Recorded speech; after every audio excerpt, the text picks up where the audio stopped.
हाँ जी, तो ये है समुंदर का किनारा जहाँ पे भाई की मछलियाँ मछलियाँ पकड़ने वाली जो छोटे बड़े जहाज़ बोट्स हैं सारी खड़ी हुई हैं।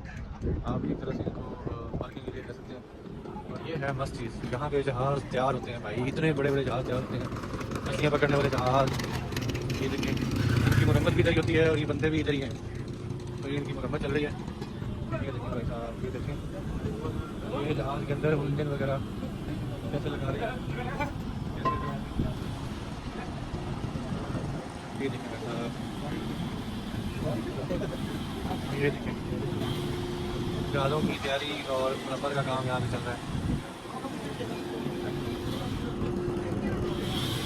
ये देखें भाई साहब,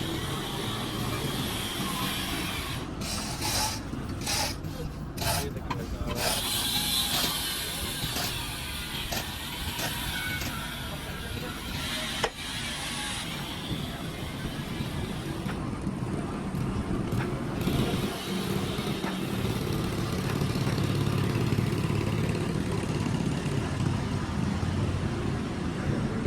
ये बड़ा जहाज़ तैयार हुआ खड़ा है।